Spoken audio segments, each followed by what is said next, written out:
Hey everybody, I'm Miles Leslie. Let's dive into Nuketown 84.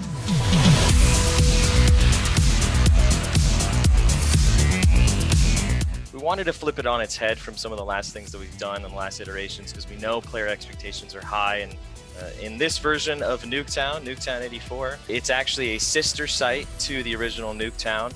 When we were thinking about Nuketown 84, it was really how do you set it within the early 80s, campaigns 1981, and multiplayer kicks off in 1983.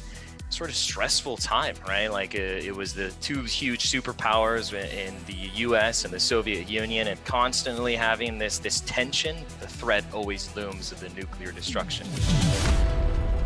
Our angle and our thought on that was this place has been decommissioned and abandoned for 30 years. Travelers and people that want to escape come, and they're escaping that harsh world, that backdrop to Cold War.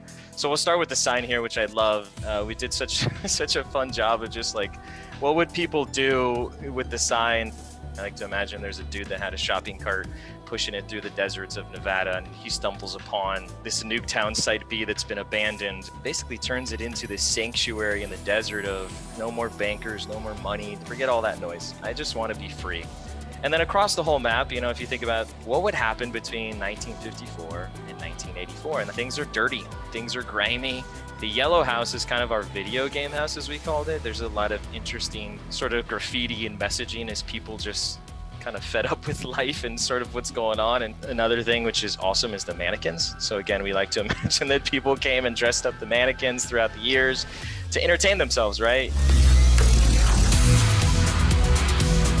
And as we developed Nuketown 84, is, you know, you have to maintain the Nuketown essence of that frenetic experience, and we wanted to stay true to that. So all of the fun engagements and stuff that people love is all maintained, but, you know, warped into this new idea of this Site B, and it feels like a really big refresh. You know, I feel like one of the big challenges we've got is making sure it feels fresh and new every single game, because this is something we take very seriously, and I hope players really just have fun and feel that it stands on its own in sort of the catalog of different Nuketowns.